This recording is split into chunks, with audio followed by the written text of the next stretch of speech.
جی میں یہ عرض کر رہا تھا تو وہ پہلی ملاقات میں اتنا گرویدہ ہو گیا اور اتنی محبتیں دیں حضرت نے، پھر باہر قادری سے ملاقات کا سلسلہ جاری ہو جاتا کیا تھا بات ہے۔ اور ہم جو ہیں روزانہ جاتے تھے، اپنے دوستوں کو بھی لے کے جاتے تھے اور حضرت ہر ایک سے محبت سے ملتے تھے، ٹھیک۔ ہر ایک آدمی ان سے محبت سے ملتا تھا اور وہ بھی خود بہت محبت فرمایا کرتے تھے۔ اچھا قبلہ، میں آپ سے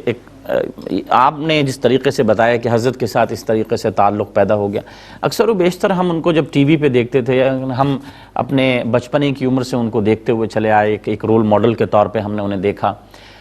اکثر دیکھنے والا یہ اندازہ لگاتا تھا کہ شاید ان کا مزاج بہت سخت ہے،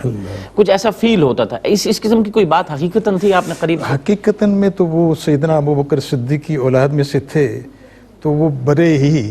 بہت زیادہ پولائٹلی بات کیا کرتے تھے۔ تو یہی وجہ ہے کہ لوگ ان سے قریب ہوتے تھے۔ ایک دفعہ جب آدمی ملنے کے لیے آتا تھا تو بار بار یہ خواہش کرتا تھا کہ حضرت سے ملاقات کی جائے، اور ایک بار ان کی محفل میں اگر کوئی بیٹھ جاتا تو ہم نے دیکھا کہ وہ جانے کا نام لے لیتا۔ کیا بات! بڑی محبت کے ساتھ حضرت فرماتے تھے اب اور کوئی کام ہے، اب اور کوئی کام ہے بتائیے، اب اور کام، لیکن آدمی جانے کا نام نہیں لیتے تھے۔ ان کا نورانی چہرہ اتنا تھا کہ وہ ان کی گفتگو کا انداز جو تھا،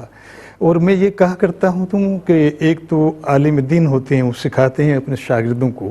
چیزیں بتاتے ہیں اسلام کے بارے میں، دین کے بارے میں، اولیاء اللہ کے بارے میں، اپنے مذہب کے بارے میں، لیکن حضرت صاحب جو ہیں ان کے گفتگو کے اندر ہی جو ہے وہ آدمی ساری چیزیں ان میں آ جاتی تھیں، وہ سمجھ جاتا تھا کہ کیا چیزیں ہیں۔ کیا بات! وہ باقاعدہ تعلیم یافتہ بن جاتا تھا۔ وہ کالج تھے، ایک یونیورسٹی تھے، اور آپ اندازہ کیجئے ڈاکٹر صاحب کہ اتنی بڑی شخصیت جہاں کا سربراہان ممالکت میں ان کا سربراہان جو ہیں سربراہ بیرون ممالک کے سربراہ جو ہیں ان کا پروٹوکول دیکھیں اور حکومتی سطح پر ان کا استقبال ہوتا تھا۔ کیا بات! آپ دیکھیں کہ میں نے تو دیکھا خود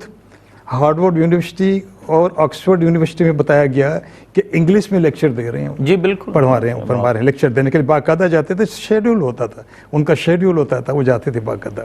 الازہر یونیورسٹی کو میں نے پہلے بھی عرض کیا کہ یہ الازہر یونیورسٹی کی سینیٹ کمیٹی کے ممبر تھے، وہ باقاعدہ ان سے مشورے کیے جاتے تھے، باقاعدہ وہ دورہ کیا کرتے تھے۔ اس کے علاوہ کتنی یونیورسٹیز کالجز میں، ہالینڈ پورا بھرا ہوا ہے، آپ دیکھیں ساؤتھ افریقہ میں، آپ دیکھیں ہر جگہ دنیا کے ہر کونے میں آپ کا مرید آپ کو نظر آئے گا، ان کا چاہنے والا نظر آئے گا۔ میں جتنی بھی کنٹریز میں گیا ڈاکٹر صاحب، ورلڈ میمن آرگنائزیشن ہماری آرگنائزیشن، ان کا میں سیکرٹری جنرل رہا مڈل ایسٹ چیپٹر میں، اور اس کے تحت مجھے جانے کا موقع ملا، تو جب بھی ہم وہاں پہنچتے تھے تو میری تلاوت ہو جائے یا میری نعت شریف ہو جائے تو لوگ فوراً گرویدہ ہو کے آ جاتے تھے، اور نورانی جو نام لگا ہوا ہے تو معلوم ہوتا تھا نورانی تو شاہ احمد نورانی کا مرید ہے، تو تمام لوگ گرویدہ ہو کے اس محفل میں بھی، آرگنائزیشن کے اجتماع میں بھی لوگ میرے پاس